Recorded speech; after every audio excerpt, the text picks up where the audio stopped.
What up, y'all? It's your boy, the one and only A Switch, aka Mr. Magneto's third cousin removed. Call him Fonito. Sure. Aka let me put a Sirius X next to my name so I can sound like a car. Aka damn it. Let me put a back button on you so I can give you some paddles. I don't know. Bringing you yet another episode of Switches Sights. In this particular instance, episode 36. Get my lighting because my lighting is just out of whack. And Chrome just crashed on me. Crashed on me right when I needed it. Right when I needed it. Right when I needed it. What are you good for? What are you good for? Let me try this again. I'm sorry. My gate is not even my gate is just everything is just out of in disarray. Just immense disarray. Hold on. Okay. So now, let me adjust that there. There we go. All right.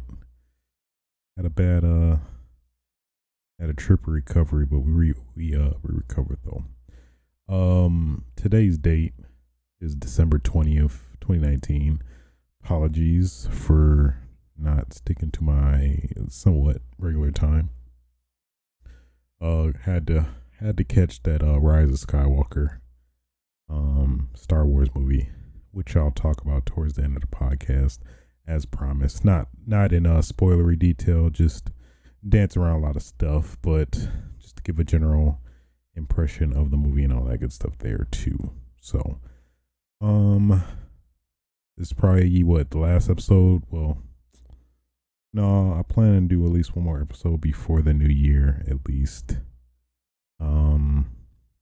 But it definitely is the pre-Christmas episode. So, Merry Christmas, ho ho ho, Yuletide log, eggnog, and what else? Let me suck the mistletoe. Nope, that's just nasty. You know what I mean. I hope. Please know what I mean.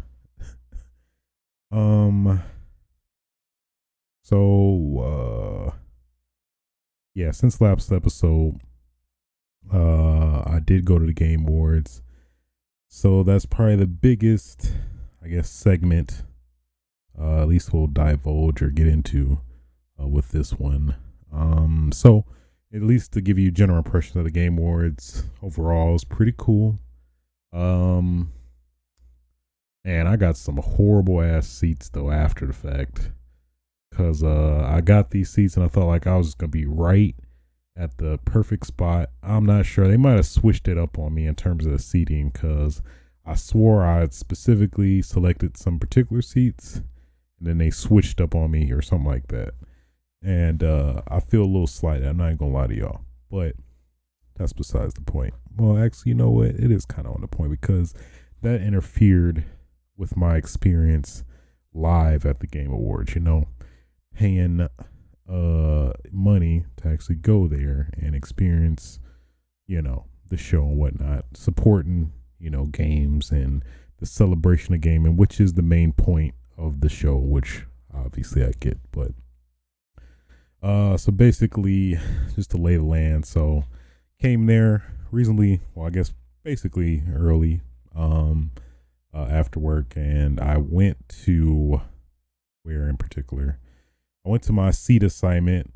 At least last year when I got a ticket, I just sat wherever I wanted. I thought that's kind of what the basis of what it actually was, that you did not necessarily have to sit in your particular assigned seat, which is kind of is still. But you just got to be, I guess, smart about it or selective about it, I assume. Because that's ultimately what I did.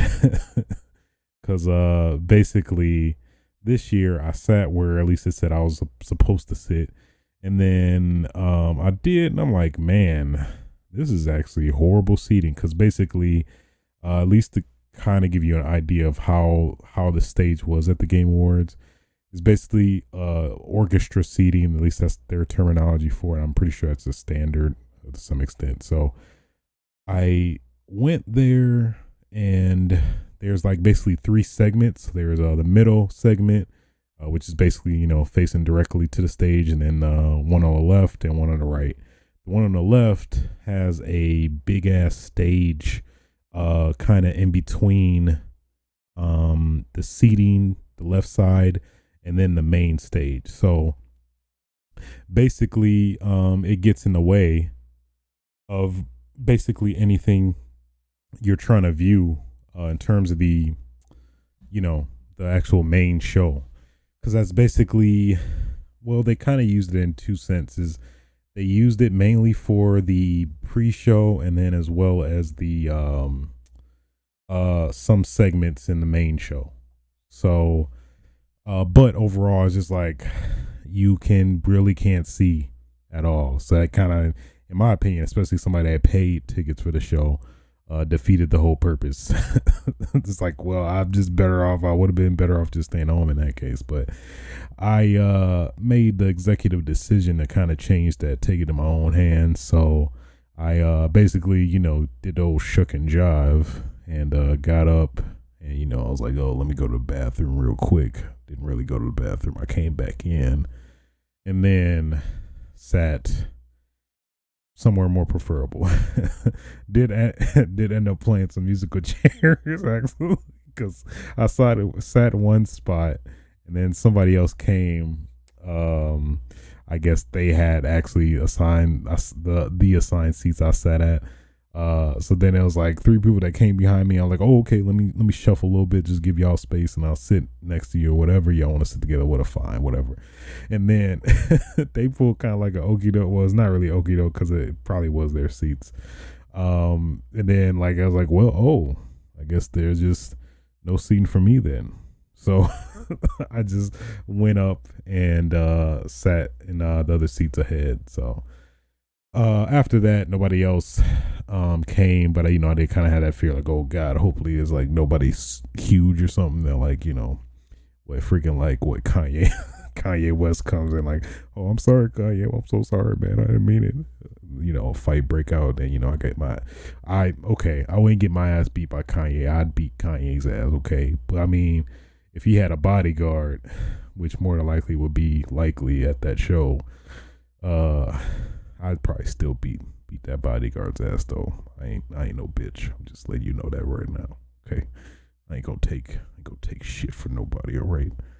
I don't know why I'm getting so defensive over nothing, but yeah. So there was that, and then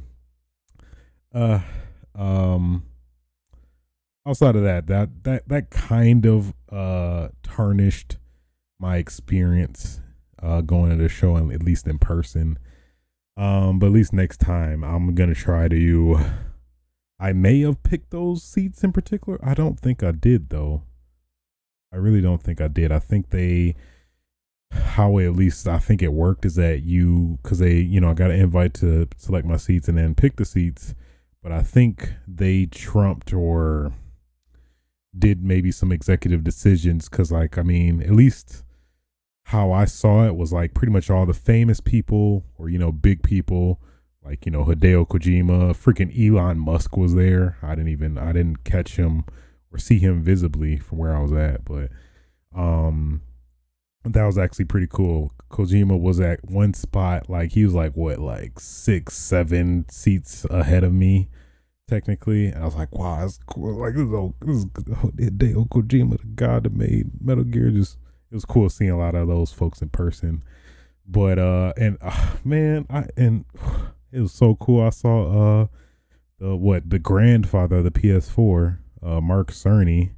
He was like right there just on his phone. He was like waiting for something. I don't know, maybe waiting for Jeff Keighley to give him that invite up or something. I don't know, but that was just so surreal to me. Just people you've watched pretty closely even idolized to some extent, roughly. It's just kind of surreal just seeing them in person, I guess.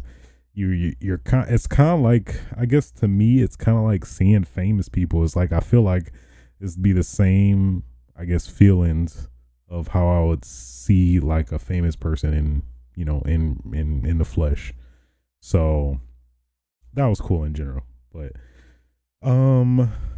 yeah, I mean, in terms of just that experience, that's something I definitely would change if I were to go next year, which I more than likely probably am, since it's just a cool celebration of video games overall, which I do appreciate, and kind of being there in a live experience and stuff was pretty cool. So yeah, outside of that, I would just change, just sitting in the middle. I don't know if maybe they have that set up where it's just priority wise, all the bigger people sit in the middle. I don't think so, because I was able to get a free seat and stuff like that. Then they had seat fillers. So I guess technically, if I wanted to be cheap, or swing it how I wanted it, for lack of a better term, I think you can just like line up, and then they'll just let you in for free, I believe. I'm not sure how that works. It seemed like maybe they were a part of an agency or something where, I think it's somewhat known where basically for the camera angles, because I mean, it definitely wasn't packed at all, obviously. So I'm pretty sure it's common knowledge that there are seat fillers who are placed in particular areas where the camera is, shown to at least give the perception that the wards are fully packed, and like, oh man, everybody up in here, oh my goodness. Which it wasn't. It was reasonably occupied, but there was a reasonable amount of spaces in between and stuff like that. So at least from my personal, I guess, viewpoint, and I guess viewpoint, really, that's pretty much at least the real world experience. And again, didn't get that invite to that after party. I was a little sad. I just dragged my tail on home. I think they legitimately had it open to public and the main people last year, but I'm guessing because, like, Jesus, this show like crazily hiked up in terms of popularity, I think, after last year in general, and I think in turn they switched the party format, which is obviously understandable. I'm not gonna no way I'm gonna throw a fit over, oh no man, I'm entitled to be in this show more than everybody else or whatever. Like, no, I'm trash. I am. Do I have it? Let me. Somebody, he needs some milk. I did after, I ain't gonna lie. Oh shit. Where good God. Where is it at? Bruh. Oh, somebody, he needs some milk. Oh, I'm sorry, I'm just going through. Do I even have it? The fuck? Nobody's safe. Damn. Hey girl. Damn it. I don't even have it. I gotta get that soundbite back. But basically, let me clear it. Let me do it right now. Basically, I was trash. Yeah, there we go. We doing it on the fly. So yeah. So I mean, outside of that, pretty cool. I say as a general whole of the show, it was okay. I mean, I guess from an announcement standpoint, which, I don't think they're trying to buff up to be, well, they did kind of promote it like that like, they're going to be 10 new game announcements and blah blah blah. But at least the new announcements, I guess that's kind of redundant. The announcements or world premiere didn't necessarily speak to me personally. I know there are a lot of fans out there that probably these announcements probably spoke more clearly to, but for me, they were okay. And then on top of that, probably I'd have to see more of said games in action. But I guess that's the next thing we'll go over now in particular. and try to recover all my damn links I had that are all gone now. Just wanted to disappear. He just wanted to disappear on me. I don't appreciate that at all. Just right when I started, Google's like, you know what? No, I'm good. just straight crashed like trash. That's gotta be something. I don't know. So let me get my stuff back. I'm trying to recover, and I should have. If I was a good multitasker, I'd do this while I was talking, but I ain't gonna lie to y'all and say that I am, because I'm not. I try though. I try at least. The heart is there, but the you know what? That's it. The heart is there.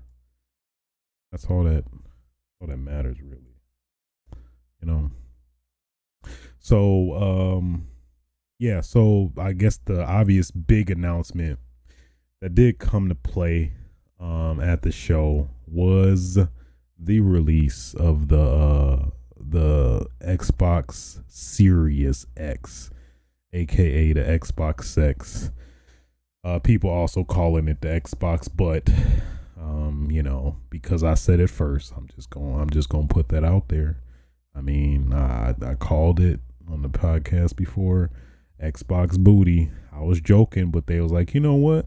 We like that. And they didn't actually, I mean, Series X, but clearly Xbox X, you know. I just, part of me feels like they kind of wanted to do that just to, I don't know. I can't even tell you anymore now. Well, I mean, I guess let's focus on a name in particular. Or actually, no, let's back it up in terms of the video. So the video, at least initially, it looked like it was for a new game. It seemed like it was for, I was thinking roughly maybe something Bioshock, at least the announcer that was speaking as everything was going. But then, you know, you saw the race car. I'm like, well, that's clearly not Bioshock. And then FIFA, and then they showed Halo Master Chief. I'm like, oh, this is the new X. Oh my God, they did it here. Wow.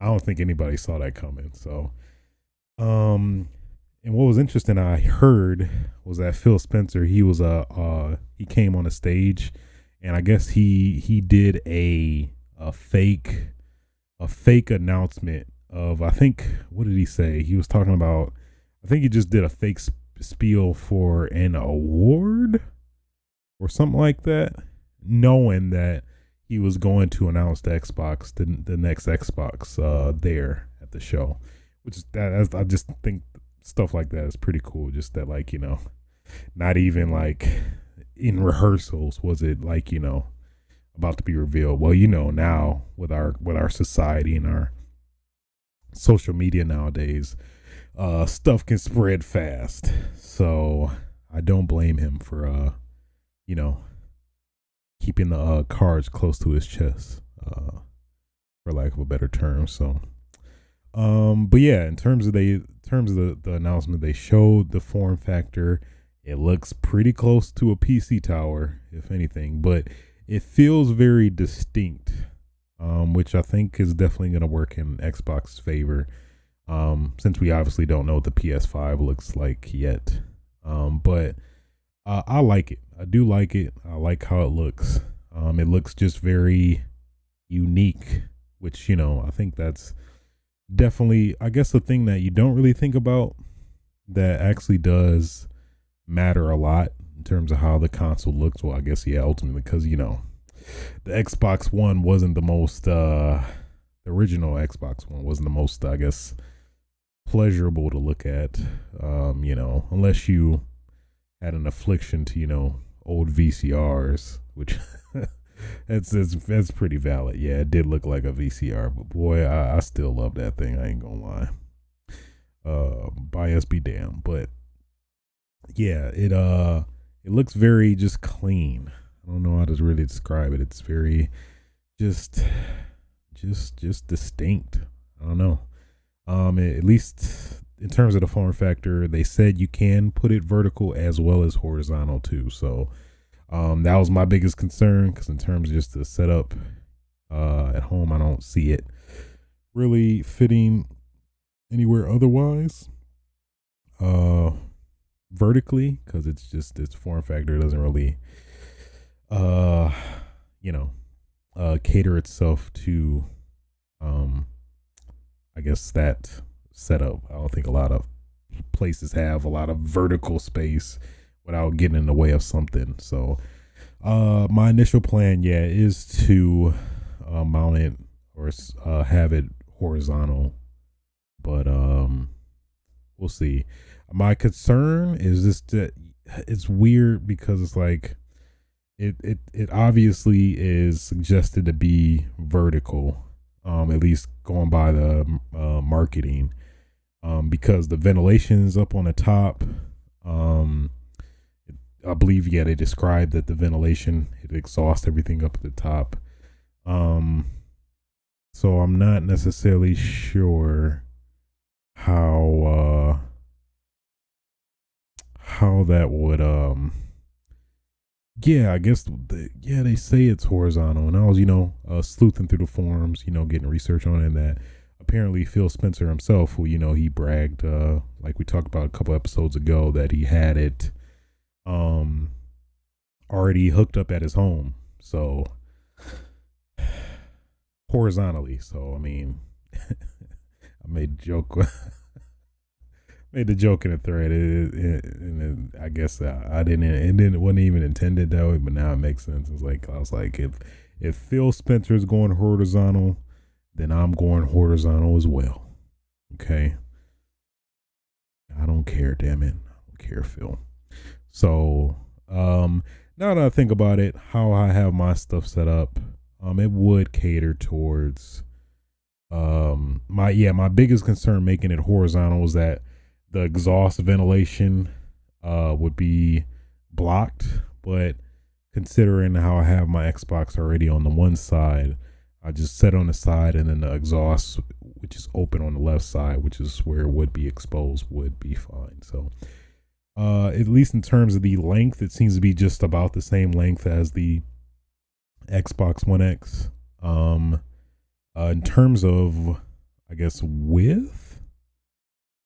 length, width, I always get that messed up, but you know what I mean. So I guess depth, it seems to be smaller, much shorter than the Xbox One X, but kind of the trade-off is that it's much higher in terms of from that aspect. So I think it still will ultimately fit, because I think it's about the height of a Nintendo Switch docked, which is a good reference point, which doing the research, it's good to have that kind of perspective, because obviously you want to deal with as much hassle as possible before getting this out.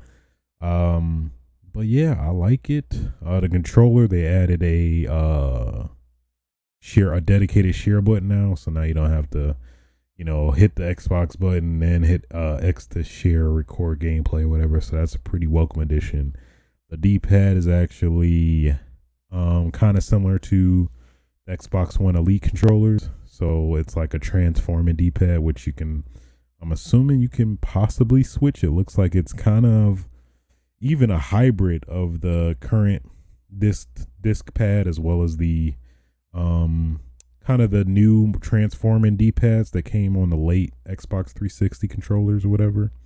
So it seems to be a nice blend.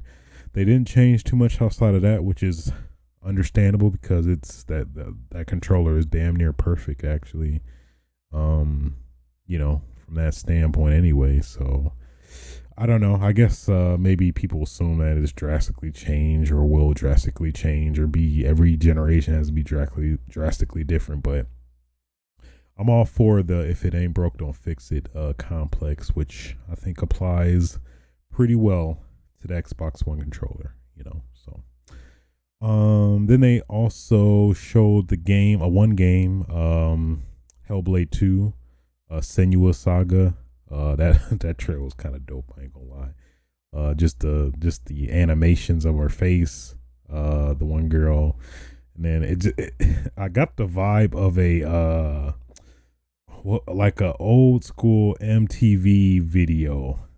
Like I was just waiting while the trailer was going. Like I was just waiting to see the white lettering on the left lower left corner. Showing the artist and the song and the album came from Motown Records. So I don't know. That trailer was pretty entertaining and a pretty great representation of what to expect on the Xbox Series X. So I thoroughly enjoyed it. Just very surprised. I did not see this announcement coming. I was very stunned. I was like, "Oh, okay." We announcing consoles today, are we? Okay.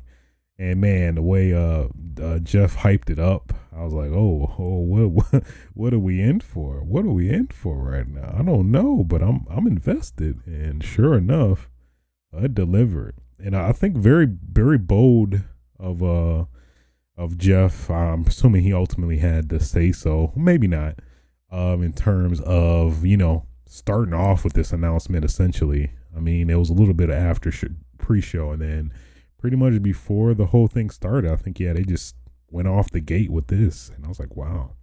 I guess probably makes sense since most people probably tune out towards the end of the show anyway. So, and then kind of thinking about the dynamics of that, really is like I forgot the numbers after the fact, but like insane amount of people were watching the show. So I mean, that's potentially all these people watching the announcement of this brand new console. So that's actually a pretty smart move on Microsoft's part for that particular aspect, considering their placement in terms of the console race this generation. So Phil Spencer making a moves, man. I gotta give credit where credit's due. And I think we've already talked about the specs in a couple past episodes. It's going to be beefy. That's pretty much what you need to know. It's going to be capable of 4K at 60 FPS, potentially up to 120 FPS, which you can do, I think, with HDMI 2.1, which is the new standard. So everything is lined up to be pretty great. I mean, I wouldn't expect anything less from Xbox. I'm just saying. Yeah. So I think that's all I really wanted to cover regarding the Xbox Series X. Make sure I didn't forget anything. Yeah, overall I like it. I like the design, and that's the biggest part, because if it looked fugly, straight ugly, yeah, it'd be pretty hard. But I can't even say that, because technically the original Xbox One was ugly, roughly. But I mean, I like the design of it. It was like, this is a console. I mean, you do barely see it. You probably just gonna see it just a little dark, just all darkness, and then just a white circle with an X on it, and that's it. I don't know. Overall, looks great. I'm very satisfied with it. It's next gen, baby. But yeah, going back to the name, the Series X definitely implies that it's definitely gonna be a line of these, like a lesser model, and this is probably the top model. And who knows, they might try to go with the kind of the iPhone iPhone kind of conventions, where it's very semi-ambiguous that it is the iPhone 9, but it is still an iPhone and will still be supported to a particular, I guess, threshold or whatever. So seems like that's what Xbox is doing. I know not a lot of people were talking about the possible confusion, because you have the Xbox One X and now you got the Xbox Series X. Well, which one do I get? I don't know. A lot of people are thinking it's like the Wii U all over again, which I disagree. I do see there will be some potential confusion for the average Joe dad that isn't into X or gaming, or up on the hip on the latest gaming news or whatever. Yeah, they'll probably be confused, but I mean, I mean, mostly they would, I guess in my head, I'm just playing in my head, like, let's say, Dale from, accounting wants to get his son Jimmy the new Xbox next holiday. Obviously, I mean, he's gonna probably go to GameStop. I would assume most people, I guess that's subjective, but let's say hypothetically, GameStop or Best Buy. I can't think of anything else, but I mean, I would assume it'd be one of those two. They're probably gonna ask, like, yeah, what do I get? I want to get my son the new Xbox. Do you know what it is? Oh yeah, yeah, the Xbox Series X. That's the latest one. That's it. I guess I don't see the potential confusion other than the name, but I don't know. I feel like that's up to the kid as well to tell them, hey, Dad, I want the Xbox Series X. No, not the Xbox One X. Okay, that's old. I want the Xbox Series X. Who knows? I mean, I see it. I see the potential, but I don't see that fully happening though. I think people will be able to differentiate the difference, especially the form factor of the console is the biggest thing. And then with the Wii U, you had the difference due to the it just was very ambiguous and vague in terms of the naming convention. The Wii U just seemed to very much implicate an add-on to the existing Wii, especially considering the tablet. I think a lot of people easily by the advertising, all that, easily just assume that it was just an add-on that you add to your existing Wii, and then automatically were turned off by that, or just never looked that further into it because of that. And then the form factor of the console itself looked like just a beefier Wii in that sense as well. So I mean, I think that alongside the naming convention kind of had that going against it. But with the Xbox Series X, at least from what I'm seeing initially, you have a very distinct form factor compared to the Xbox One X. So that off the bat, you'll automatically kind of be able to decipher, like, okay, this is totally different from each other. So there's what's the difference? I think that in of itself will kind of help in terms of trying to identify which console's which in that sense. So yeah, overall, yeah, definitely I like it. It's bold, it's brave, and I respect it.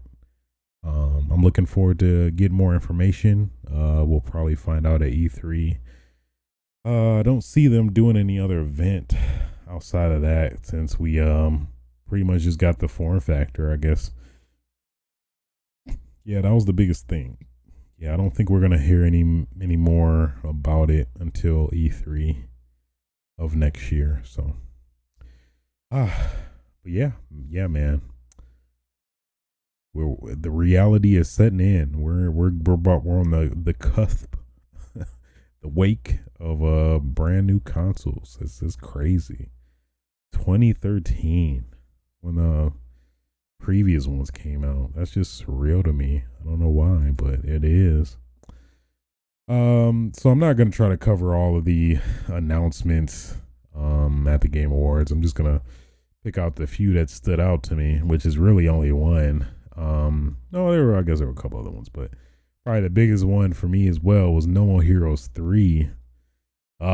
So good to see that damn trailer. Well, obviously it was a fake out, because at first they showed, it seemed like some different game, some damn superhero, I want to say, where it was like making up to be just some original game. It seemed very weird and kooky after the fact. But then, like, right before, we like kind of settled anything, it was like, no More Heroes 3, bitch. I was like, oh, okay, all right, okay, I'm invested. So yeah, very much so. So it seems like they're making up the guy who's shown in the trailer and everything. He's gonna be presumably the main, I guess, antagonist. Protagonist, and I think protagonist. Yeah, I think the protagonist. I always get that mixed up. I hate it. Protagonist in um this game, which I'm excited. Very looking forward to. So yeah, they showed like some brief gameplay in there. Very, very brief, but from what I saw, I like it. I like it a lot. And especially, doing it on the Switch. I'm very curious. That's probably the biggest thing I'm curious about, if they're gonna bring back the traditional controls on the Switch. Then there's the, possibility, or if we'll ever get the ports of the 1 and 2, because I sure as hell play those again if those ever get ported on the Switch before this comes out, or after. Obviously, since I played them, I streamed them both early last summer, I want to say, around that time frame. So yeah, so looking forward to that. Let me go off the top of my head, some of the trailers that came or shown. Wow, they did show Final Fantasy. I do not remember that. I think I was at the horrible seat where I couldn't see shit anyway. So I was just caught up in trying to get a better seat or a vantage point to watch everything take place. So I guess it was maybe a little new. I think the biggest thing we did get from that is that they did reveal the exclusivity window for PS4. So it's going to be about a year long. So it's pretty much implied that after that, it's going to come out on all other platforms like PC and Xbox One, presumably. So interesting. It's fair. Totally fine with it. There was Godfall. I guess this was the only PS5 game that was actually shown at the Game Awards, or I think technically the first PlayStation 5 game. Right after the whole trailer was said and done, they just said PlayStation 5. Like, oh shit. Oh my God, what is happening? It looked okay. I'd have to see more in action. It was just a lot of suggestions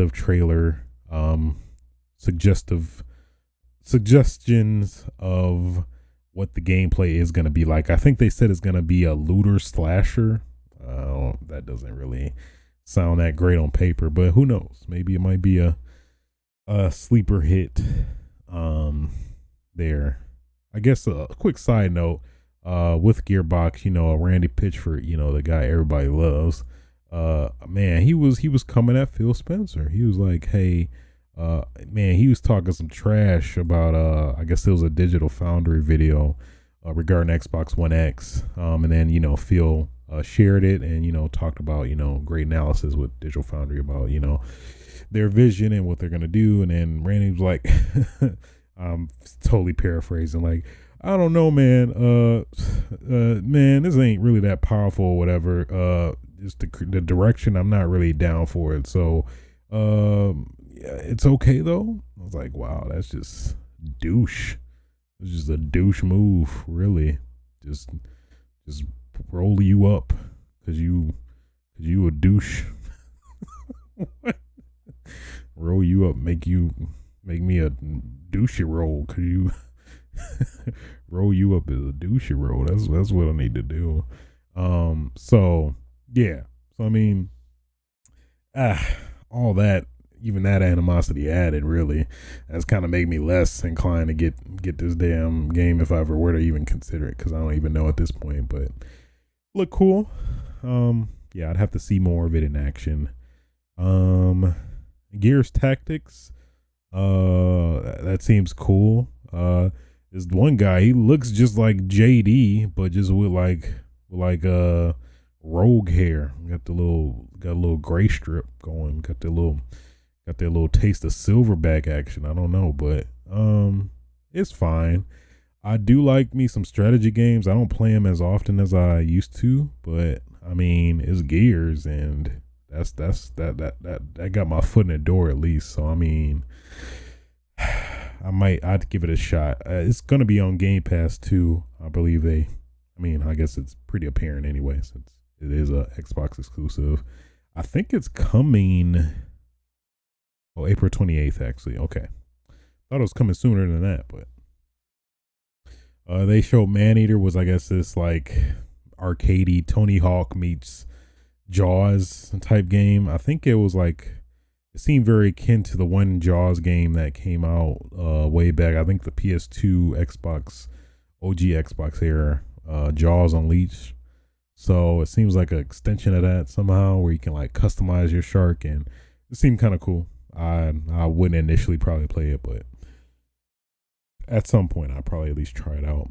Then they showed the trailer for Control, the Control expansion, which just seems to be a like horde, kind of horde-ish mode, or a I don't even know how to describe it. It was like a yeah, essentially it seemed like a horror mode. I'm pretty sure it's more than that, but at least that's initially what I saw. It's like some wave defense type mode where you're taking on waves of enemies.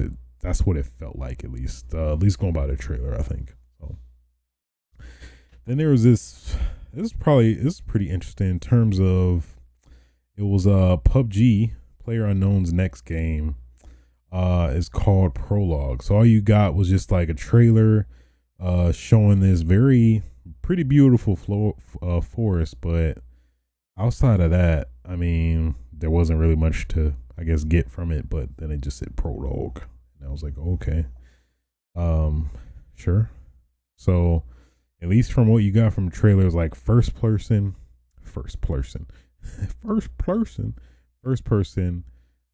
yeah, and you're in a forest. And I guess apparently it's gonna feature stress, and that's trademarked. I'm like, okay, you can trademark stress, the word stress. Apparently, that's interesting. I digress. It looked really good though. I'm very curious to what it actually is though. I mean, I doubt it's gonna be just a PUBG clone with just PUBG in a forest, or maybe that's like hidden under our noses. Maybe it's like a secret update to PUBG, or like a substantial update to PUBG. Because I don't even know if PUBG actually is like out of beta. I think that game is still technically in beta all this time. Kind of like Fortnite, where it's, I think, technically out of beta now, and it's like what, caught on in an unfinished state technically. So I don't even know now. Then this is pretty big. It was leaked before it did come out though, which is unfortunate. But The Wolf Among Us 2, definitely very curious to see how this is gonna play out. I guess one thing to keep in mind is that this isn't the same Telltale that, made the original, obviously, because of the unfortunate huge layoffs that took place with whoever the head of the original Telltale didn't know how to manage the money, and just effed the whole company in kind of response ultimately. So it's I'm mildly enthusiastic or cautiously optimistic really about this, because I love the Wolf Among Us, the first one, but it's like, now that it's a whole different team, it's gonna be weird. See if they're capable. That's the biggest question, if this will actually deliver as a legitimate sequel. But I know they are basically starting from the ground up with a new engine, which, admittedly the previous engine, with the Telltale games, were pretty starting to show their age pretty quickly, getting pretty ancient, with some bugs and stuff like that. So it's going to be interesting to see how this is going to play out. And then, how they're going to handle choices you made in the first one, how that's going to reflect. I'm guessing, since they probably don't directly correlate saves, you'll probably maybe just get a quick questionnaire. Hey, did you make this decision? Yada, yada, yada, I would assume. It would be even cooler if they managed to get previous saves you had working somehow. But then, like, I think I played it on 360, that just seems like it just be more complicated, even though it lets you upload it to the cloud as well. Who knows? It might still be possible to make it as easy as possible in that respect. But I mean, they let you do it with the 360, like the previous Walking Dead episode. They let you upload for episode 3. So I don't think anything's off the table in that regard. I guess what's interesting, Elder Scrolls, they're actually, the next update is gonna go to Skyrim. That's pretty cool. Kind of gets me interested a little bit to maybe give that a try whenever that comes out, because I've never really dabbled in Elder Scrolls Online, but that just may possibly do so.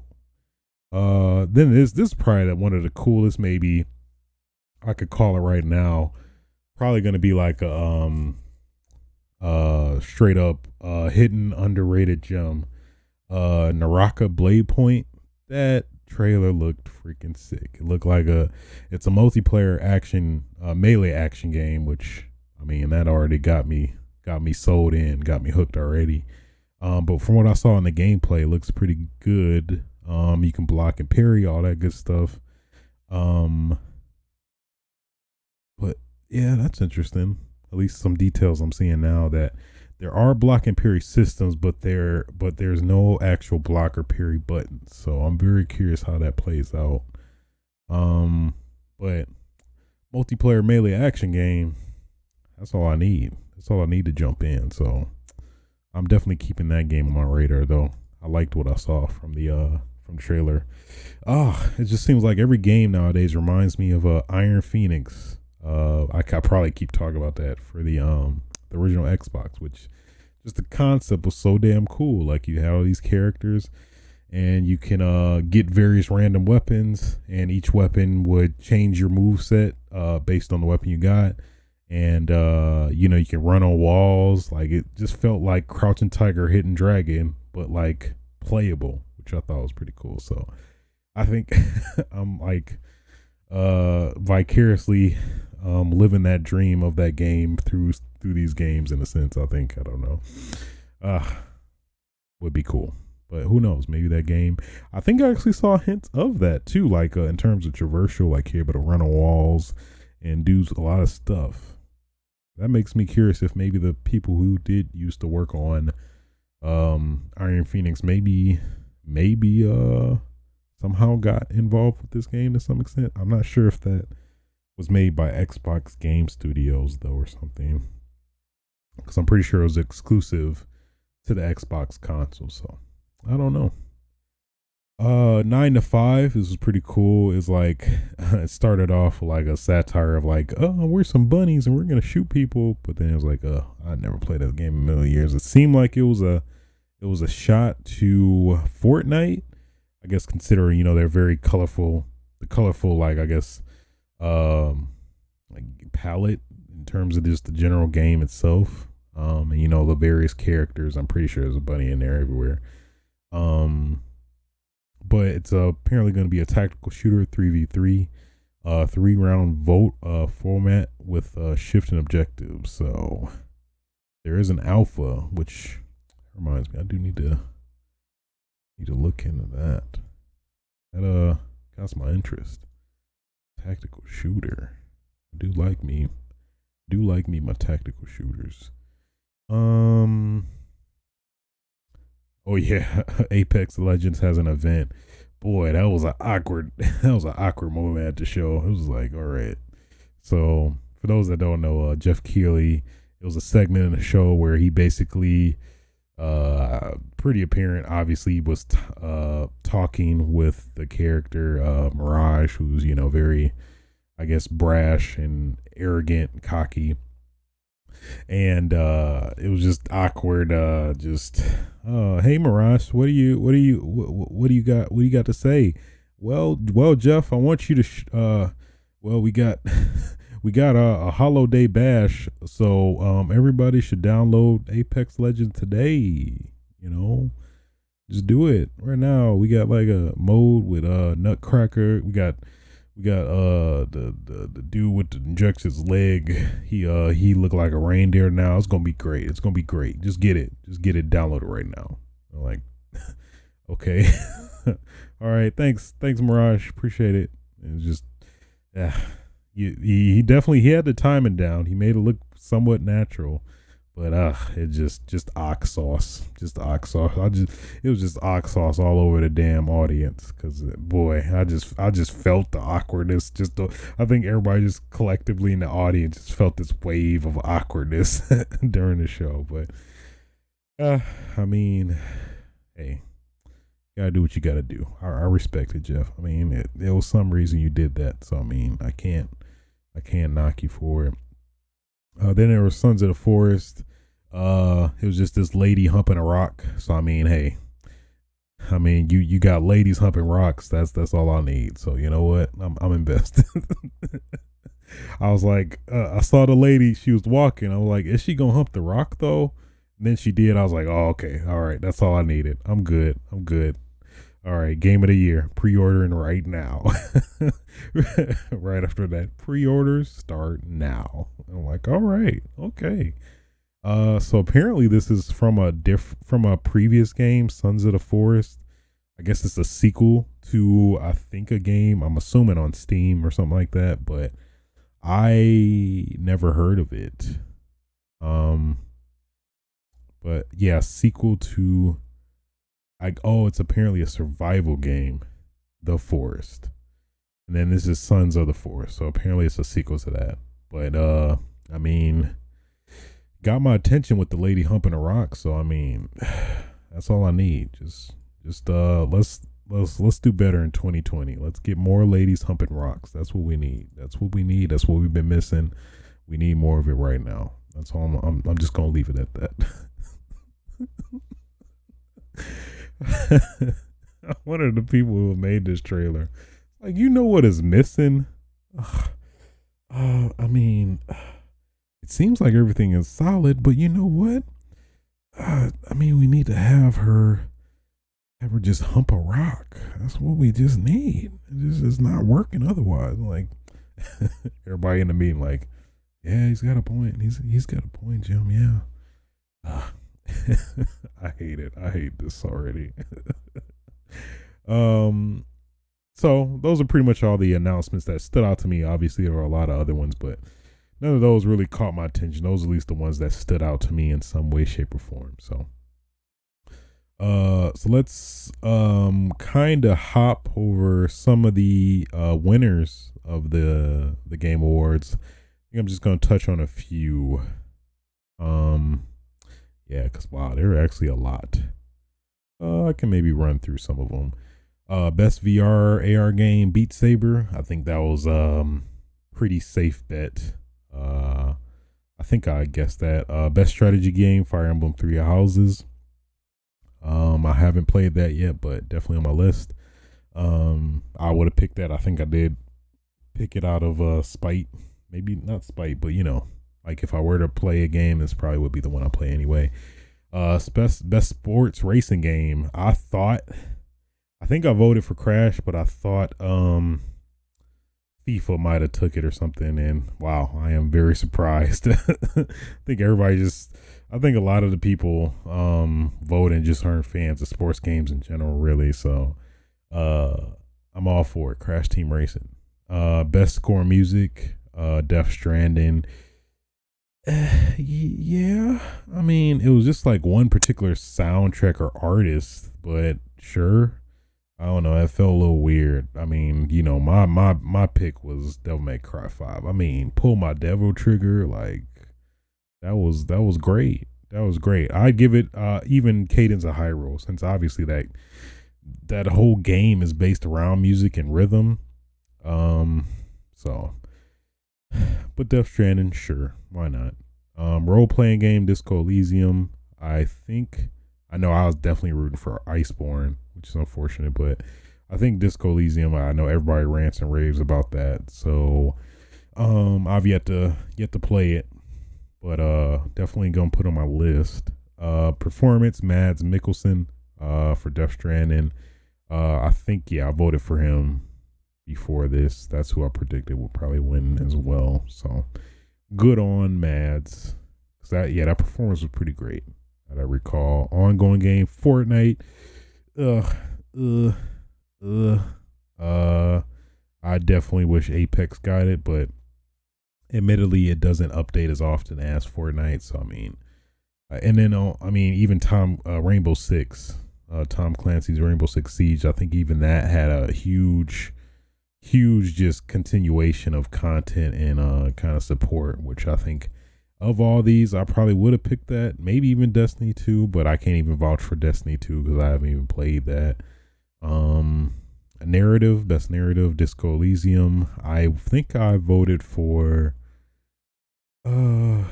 Control, either Control or Death Stranding, I think. Multiplayer game, Apex Legends. I think I voted for Modern Warfare, but Apex Legends definitely right behind it. So not necessarily surprised for that. Mobile game, Call of Duty Mobile. Actually surprised this one, but I definitely voted for it because I was like, this is a legit mobile game, not like in the worst sense, but in the best sense, that like it was like the greatest hits of Call of Duty, maps, I think even heroes as well as guns included, which is, boy. And then they added controller support recently too on top of that. I'm like, wow, this is great. So I'm actually happy that did win because I think it did deserve it. I guess I can't speak for the other games on the list.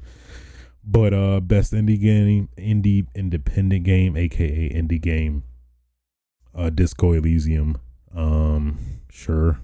I guess I can't. I don't even think I played any of these, but I know Outer Wilds was on my list, but I have yet to fix that. Games for Impact, Greece. I wasn't really sure what this award meant. I guess games that talks about real world issues to some extent. That's at least the impression I got, at least from the title alone. I know they described it during the voting process. Best game direction, Death Stranding. I don't think I'm surprised there. I think it was either Resident Evil 2 or Death Stranding. I think ultimately Death Stranding for game direction I did pick because I mean, say what you will about the game, include myself, which I'm not the biggest fan of the game. I guess after the fact, I am glad I did play it and beat it, but the game direction was respectable in terms of trying to do something completely different than what he's known for in terms of the games he's made already, and trying to gamify, essentially delivering packages. I think that deserves a lot of respect in terms of just the direction and vision he had, and ultimately did succeed in terms of actually portraying that vision he set out to make for this game. And considering a very low turnaround time in terms of getting kicked from Konami, making his own studio, trying to find a engine to work with, finding said engine, learning the ins and outs of the engine, and ultimately making a game in under 4 years basically. That's pretty credible considering the stigma Kojima has had with how long he takes to make games and stuff like that. So I think that in all of what that entailed, I think he does definitely deserve winning best game direction at least. So don't have any. What is this fresh indie game? So how's this different? Sponsored by Subway, Eat Fresh. Disco Elysium won that. I think this was in the pre-show, so I don't remember them having a certain time dedicated here. I know a lot of these they did jump out.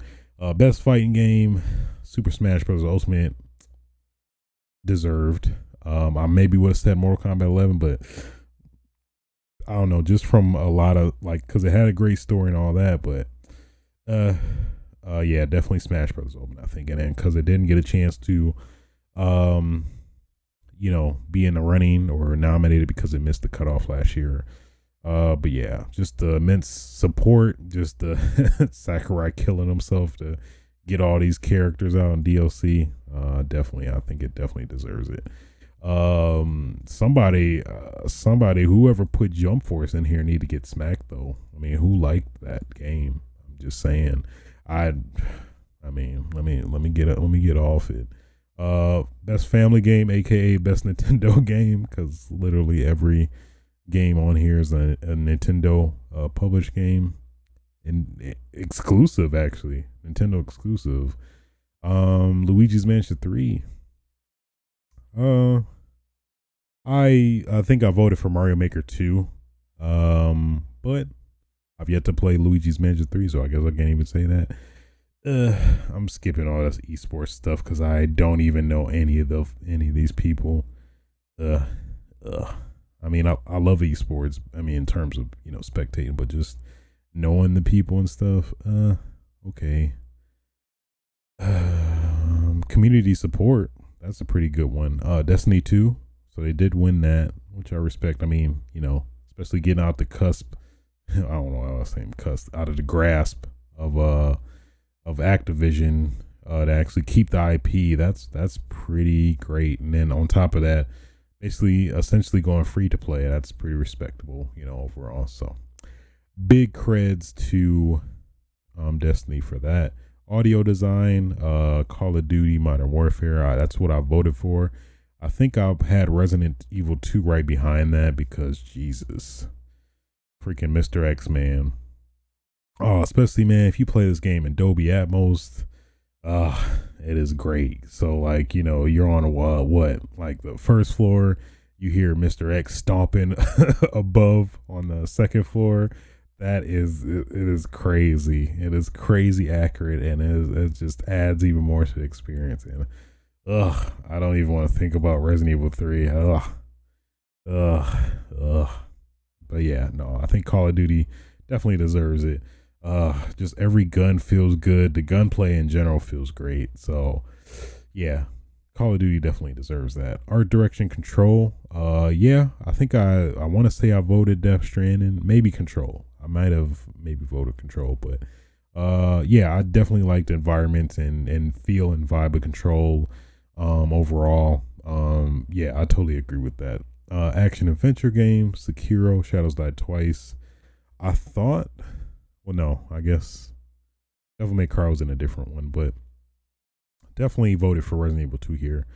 Sekiro was great. I beat it. It was a great experience, but it didn't really, compared to all the other Bloodborne games or Blood Souls, whatever you want to call it, it wasn't the best out of that bunch, but I had a great time with it in terms of the same ebbs and flows as, traditional Dark Souls games.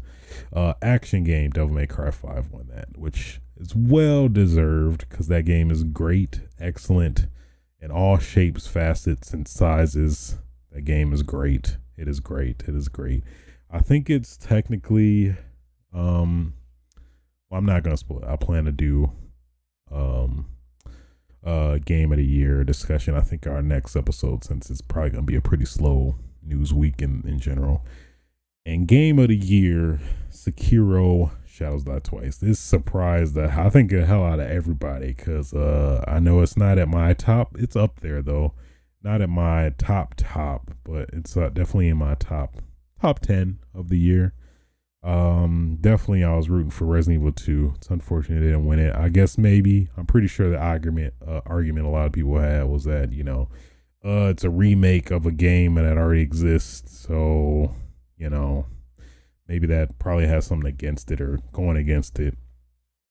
But I don't know. I'd have to disagree in this aspect. They reimagine a game, and then there's the weird, fight, not even fight, but potential issue that it could be horrible or just tarnish what the original set out or created. So that's always a hard balance. And then versus what do we want to revamp versus what do we want to not revamp and stuff like that.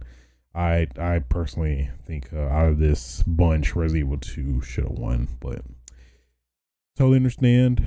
I think I see why it did. I mean, I totally understand. I did have a great time with it. But yeah, so those were all the winners of the Game Awards. So I will say, at least from the show as a whole, I think the pacing was great. But yeah, just the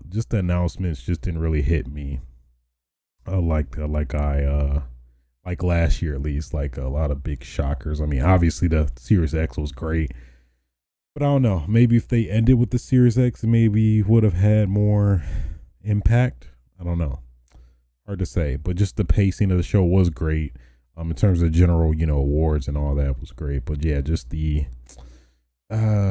general announcements I didn't really like that much. But that's just me. So overall, definitely looking forward to 2020. Boy, it's gonna be great. We gonna have Final Fantasy 7, Resident Evil 3, all them duking it out. Last of Us Part 2. It's gonna be nasty. It's gonna be nasty. People gonna be fighting. Fights gonna break out. I'm gonna throw a chair just randomly just to start something for no reason. Like the Boondocks. No, it's gonna be great. It's gonna be great. It's gonna be good. Moving on. Oh, real quick. I mean, admittedly, obviously, I don't even think shouldn't deserve attention really, but towards the end of the show, they had Vin Diesel and Michelle Rodriguez, announced Game of the Year, and then before they did that, they announced. Before that, I mean, everybody knows it, but I don't know what Michelle been drinking, but why she announced Tekken like that? Why she announced it Tekken? When it's Tekken. Okay, I mean, I'm pretty sure that irritated everybody who remotely even knows of Tekken, but that's besides the point. In terms of the main general gist, they announced a Fast and Furious game, which is actually surprising. They haven't made a game there's 9 movies after. So it makes sense, but boy, that kind of looks rough. At least in terms of just from a graphical standpoint, and it doesn't look the best. But who knows? Maybe the gameplay would be really good. Maybe it'd be a sleeper hit. But from what we saw, it don't look that great. But it looks like there were some original characters. I mean, given I've not even seen a Fast and Furious movie, and I probably only know Fast and Furious out of osmosis and memes. But yeah, that wasn't the best note to end on with a Fast and Furious trailer. In my opinion, it didn't really have a strong showing. But who knows? That might. What if that becomes the game of the year? Beats every single game. Like, I can't believe Fast and Furious beat Final Fantasy 7, Resident Evil 3 Remake, and The Last of Us Part 2. I don't get it. This game is just so good. It's just so good. The gameplay is impeccable. The pacing is excellent. I can't get it. It's so great. Boy, I'd be dumbfounded if that were to happen. I don't think it's gonna happen, but I mean, I guess I don't even want to say I predicted that, because I don't even want to wish that, because it's like no. Either way, very weird announcement came out this week was that there is gonna be a Dualshock 4 back button attachment coming January 23rd. So this is basically, it seems like, an answer or some solution, I guess, to people that want a back paddle for their console. And for those that don't know, back paddle is basically useful in a lot of games. I guess mainly first person shooters, but obviously pretty much any game really that you'd want to use, where basically in order to keep your fingers on the thumbsticks, traditionally you'd have to remove it if you want to press a button, like to, let's say, Call of Duty, you want to reload, you have to press the square button to reload.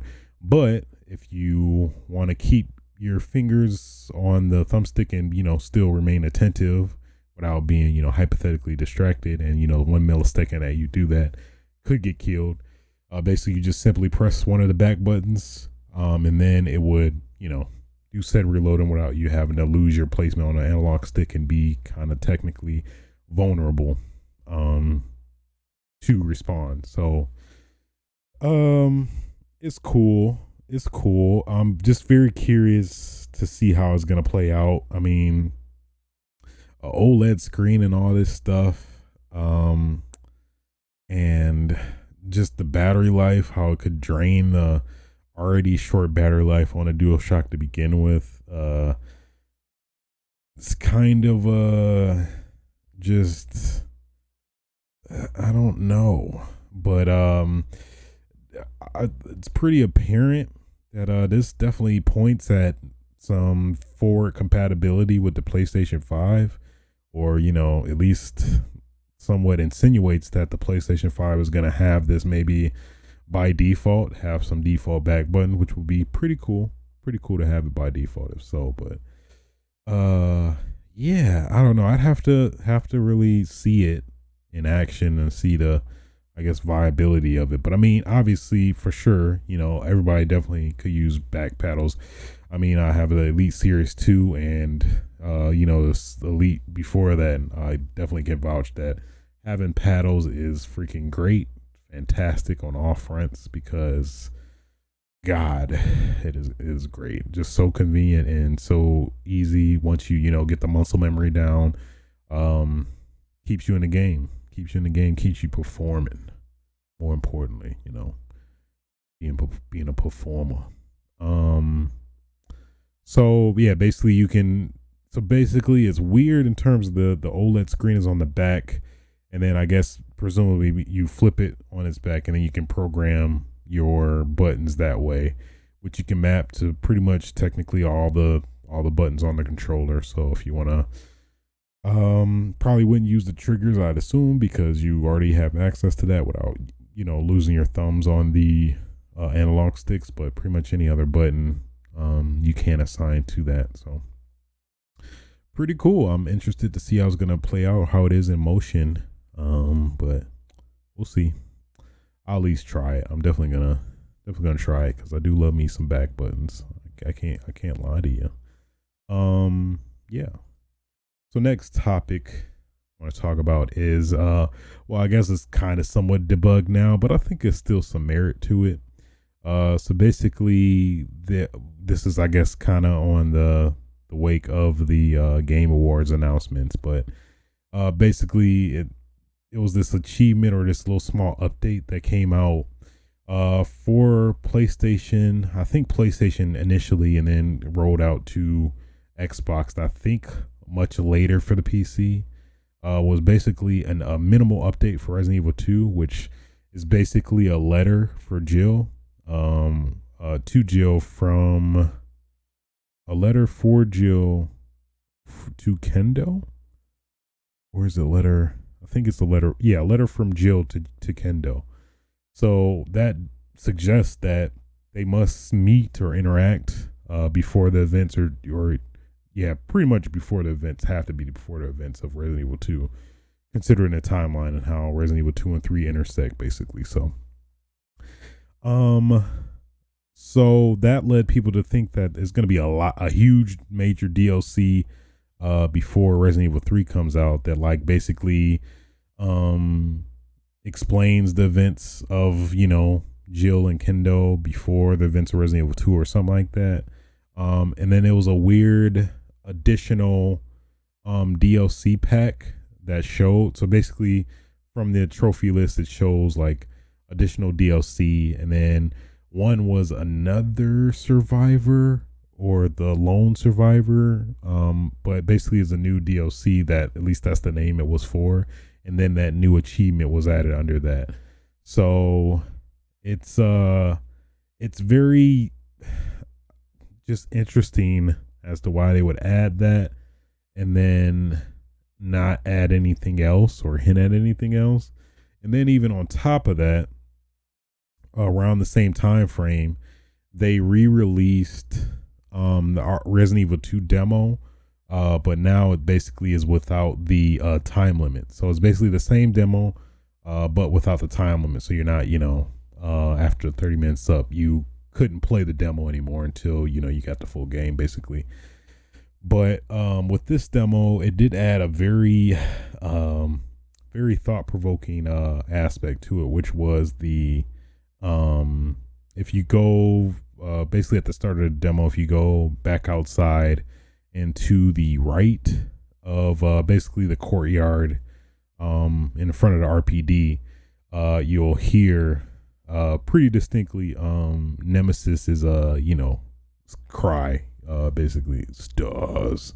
It was very updated and very like more creepy, and it's kind of hard to decipher. Actually, you have to kind of focus on it to actually make it out, but it's pretty apparent that it was Nemesis stars, standard line or whatever. So that was pretty cool. I checked the main game to see if it was in that, but it isn't, which is really weird. It just seemed like it'd just be a simple, cool update they just kind of add to the lore and kind of hype for Resident Evil 3 remake. So that's kind of weird. I don't know what that kind of hints at, but other than that, yeah, we didn't really hear much about that outside of the announcement. I mean, those releases, details. I guess somebody was asked, I think Capcom marketing or whatever were asked about it, and they said, we have more details revealed soon. And that was it. So, I don't know. It just seems weird to add something so minimal without anything even more substantial. And then on top of that, for the Steam version of the game, it's like a huge ass substantial like size in terms of the update. And then there was some hinted enemy types that were suggested that suggest that maybe it will be like at least going by past Resident Evil 2 Remake Gold Edition or Resident Evil 2 Remake Director's Cut. At least that was kind of some of the rumors going through that, all of us just were fanboying out in the forums and stuff. But I don't think it's still possible. I mean, Resident Evil 3 comes out in April, which is pretty short to be honest. So maybe not, but still, maybe maybe next month or February, we get a cool ass announcement of some cool edition, and maybe get some dope ass the Akuma DLC where it was highly rumored. And I guess just to add some backstory to that, so basically it was kind of like an urban legend that for the original Resident Evil 2 that you can play as Akuma, but it was basically an April Fool's joke. But would be pretty cool to kind of actually make that into fruition, where you could actually play through the game as Akuma, shooting fireballs at zombies and they just disintegrate or something like that. That would be so damn awesome. I think everybody wants that. I mean, myself included for sure. So, that'd be some great fan service. That would just have Resident Evil 2 Remake Gold Edition or Resident Evil 2 Remake Director's Cut. Add some, because admittedly there are some downsides to Resident Evil 2 Remake that could be improved simply, actually. Put more emphasis on the zapping system, where there are more weight and consequences, and the scenarios for Claire and Leon, A and B, are maybe more different, depending, because I think that's obviously or admittedly one of the downsides is that scenario A and B compared to each other are way too similar. It would just slight modifications that aren't significant enough to warrant a lot of variability from each campaign, which is unfortunate, but not a big issue, because I mean you could just play the one scenario and be done with it technically if you want it. But it would have been cool to add a bit more kind of just uniqueness to each campaign compared to each other, which basically along the same lines as Resident Evil 2, where it was Leon's scenario A was drastically different from his scenario B, and the same for Claire, where it just was totally different. A lot of different major plot points happen, which it would have been cool to have a thing like that, where I think they potentially still could if they wanted to. Maybe they might. A lot of us were speculating that it might be saved for PlayStation 5, where it might be like a Resident Evil Remake Ultimate Edition that comes with 2 and 3, and then has all that or something like that, which I think is going to be inevitable unless and depending on PlayStation 5s and Xboxes backwards compatibility and how that works. Who knows? I don't know. In Capcom, they probably just re-released the game for the new platforms with added support for the capabilities of the new next gen consoles. So who knows? But thought it was interesting to talk about, at least to bring up, because I sure as hell want it. And then kind of going back to that, there was, I guess, the big reason for the leak was that for Xbox specifically, when you unlock an achievement, it'll basically give you an option to use the wallpaper for the achievement. And for the wallpaper for this particular achievement, it does show a picture of Jill behind, presumably walking up to Kendo. But it could be fake in terms of just being mashed together, where it's not actually canon. But it's pretty cool either way. I know I'm definitely gonna work for it at some point, but yeah. So somewhat maybe semi debunked, but who knows? There is still Jump Festa, where there were supposedly 2 games unannounced that were going to be announced by Capcom. So who knows?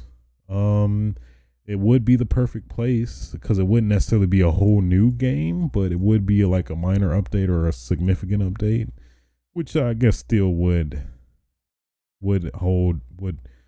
be deserving of its own space or a bigger event. But who knows? Capcom just be like, fuck it, and then just announce it there and then and there. Who knows? But we'll see over this weekend. Actually, I think it's going down now,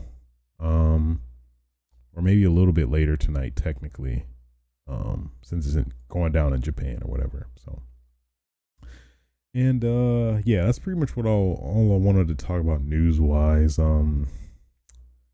Nothing significant there, but I guess we'll talk about what I've been up to gaming wise. Still been sticking to that Call of Duty. Not as much. I know the new maps came out, or a new map, I think 2, Shipment and Vacant, which that's one of my damn favorite Call of Duty maps, so damn well I'm gonna try that out. And then Star Wars Jedi Fallen Order.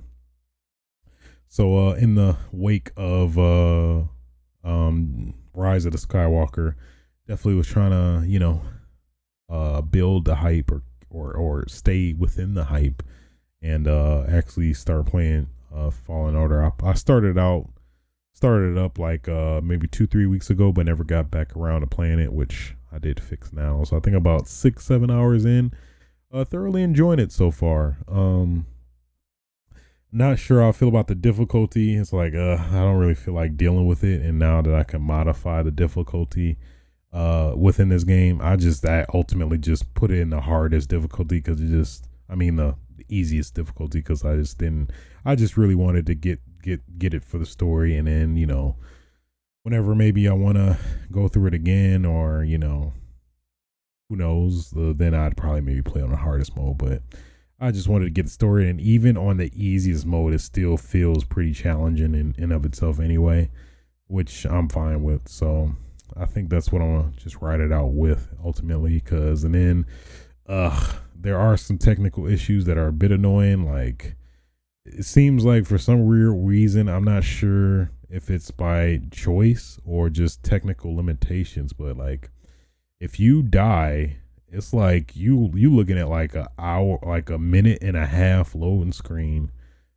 before you load back in the game, which is just annoying on all fronts. It's like even more punishment for dying, and it seems to only happen specifically if you die. It doesn't seem that I never necessarily noticed it significantly load longer doing anything else, which is just the weirdest thing. So yeah, to avoid stuff like that, I'm like, you know what? I just want to play on easy. I'm a damn Jedi. I should feel like a badass anyway. So that's at least my philosophy. At least playing this. I mean, I think it's a case by case basis. I mean, it's like it's trying to be like Dark Souls, but it's like you can't be Dark Souls really, because it's like Dark Souls is Dark Souls. I don't know. But from a gameplay standpoint, it's pretty cool. I've been upgrading my abilities. You get like a lot of cool abilities, you know, using your force and your lightsaber and stuff like that. So, overall, thoroughly enjoying it. Definitely invested in the story. Curious to see how it's gonna play out. All that good stuff. So, also been hitting that dojo in Tekken 7 with my boy Leroy Smith. Apparently apparently the word on the street is that he's super duper broken. And I was dying to just play him on online, but for some strange reason I'm never able to get a match or something with Tekken 7 in general, where it's not letting me find matches, and then whenever I would find matches, it will disconnect me shortly after. And it's specifically with Tekken 7, so it has to be just on their end or a recent update or what. But I was never able to find a match with in Tekken, be it player lobbies, quick match. I tried 10-15 times, and it would never maintain a connection. Specifically for player lobbies, I just keep hopping into lobbies, and then every time I would try to start a match, or whenever I'd even spectate and watch a match, it was maybe one match I was able to see throughout, and not even then, now that I remember, it just probably after a couple rounds, it then just gave me the same error that disconnected, or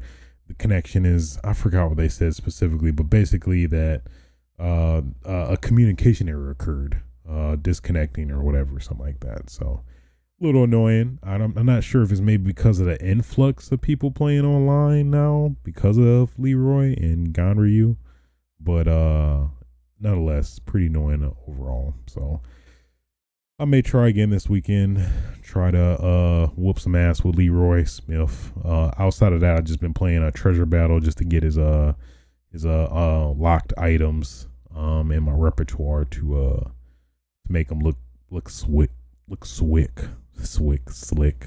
I wanted to say slick, but I was like, no, swick. Hey, I'm trying to make them trendy terms, but yeah. Would have liked to play him online to kind of get a feel for how he is, but apparently the word on the streets is that he's broken as hell, but he's so fun to play from what I played, at least playing treasure battle and stuff like that. So I am curious to see how he's actually play online, see how he does fare, considering kind of what I know about him and learning his combos and moves and stuff like that. So yeah, Monster Hunter World, been still grinding at that. Dabbled in Gears of 5. They apparently had a new update where they added, basically, I guess the main focus of this update is a free for all, which they added like 3 or 4 dedicated free for all maps, which is cool. I think this was previously in Gears Judgment, but it was weird. I don't know. It's just because you're so used to fighting Locust and humans separately, and seeing one or the other as the enemy, it's kind of hard to decipher between the two in free for all, or kind of just unlearn that natural, I guess, instinct to basically not kill somebody who looks human, which basically all the people, I think you can choose, I want to say, but still. Played a little bit, haven't played enough I want to get a better lay of the land, so we'll see. Halo Master Chief Collection, I've been playing a little bit of Reach, just a match here and there, and that was about it from that area, but overall pretty cool. So before we get into Jedi Order, I did catch the latest episode of Mandalorian. Pretty damn good. It's starting to get juicy. And then So now I guess I'm not gonna fully divulge into Jedi. Uh, I mean, Rise of the Skywalker, but I'm just gonna touch on some things. Not It's not spoilery at all. Just touch on some aspects I like. So overall, I have to say, at least for my memory currently, this feels like the best Star Wars movie I've seen, considering the original trilogy and everything. I know it's probably a bold statement for a lot of people, but it's been a while since I've seen the other ones, and admittedly, I may have just been watching them in passing, not actively watching them, but at least for this movie, I just like the pacing, and just the action, obviously, and pretty much all of the kind of payoffs on a lot of the story points that were risen in Force Awakens, and what was the second title? The Last Jedi. So it's cool. A few gripes here and there, but pretty minor. Overall, just I probably one of the best Star Wars movies I've seen, to be honest. So maybe I have to watch it again at some point, but I'm satisfied with what I saw. I think it handled everything well. It would have been some story plot points I would have liked to see maybe differently, which I think would have been more interesting, but I think I was fine ultimately at the end with what they revealed there. So yeah, that's it. I don't want to go too much into it since I know a lot of you guys are gonna see it and whatnot, but I think in terms of just generally speaking, personally, one of the best Star Wars movies I've seen. But this is coming from not a hardcore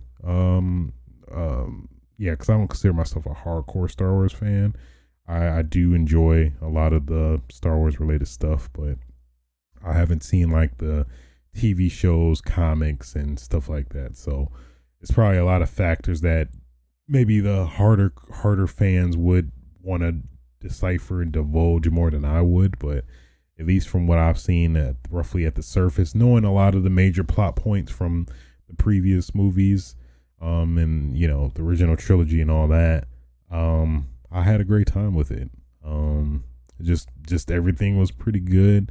Again, just some areas I would like to see better or changed, but nothing too glaring. But yeah, out of all the Star Wars movies, I think this is probably the best one. It feels like to me. Maybe because it's fresh in my memory, and the space in between the other ones. But overall, I think this is probably my favorite Star Wars movie. So fight me. But again, I'm probably not the biggest Star Wars fans, but I do follow the movie somewhat. So take that for what you will. Yeah, I think that's it, guys. That's pretty good show. Covered a lot of stuff. Yeah. So just some housekeeping. Have been putting that work on Podcast Inside. I've been aware of an issue with Google Play specifically for podcasts where a lot of my episodes aren't showing. So I'm trying to figure that out. Basically, Google said well, you have this weird character, but it's like, well, if it works for other platforms, why does it work for this one? So I don't know. I'm trying to figure that out. In particular, that was kind of brought to my attention. So gonna figure that out. I am making progress on the YouTube front. So basically what I'm doing now is I'm uploading or editing videos just to have a picture on it, just to have something for podcast for the podcast episodes I did before I started going live recording these. So just to have the continuity of pretty much my whole back catalog of podcast episodes. So if anything, it is in the works. So I am working on getting this show on YouTube as well, of the other popular podcast platforms. So but outside of that, that's pretty much it. If you have any questions you'd like to submit to the show, feel free to submit or send an email at my email, which is aswitchtv@gmail.com. If I have enough, we'll go over or dedicate a question segment or start doing that. You can check me out here live on Twitch TV/aswitch every Thursday, ideally around 7 p.m. PST, but things happen. So what else? You can also check me out on youtube.com/aswitch, where whenever I get the time and the opportunity presents itself, you never know, you may see some legit gaming content, other content I feel like maybe doing on that channel as well. And of course, if you ever be so kind and are listening or watching this podcast, feel free to provide any constructive feedback, which is created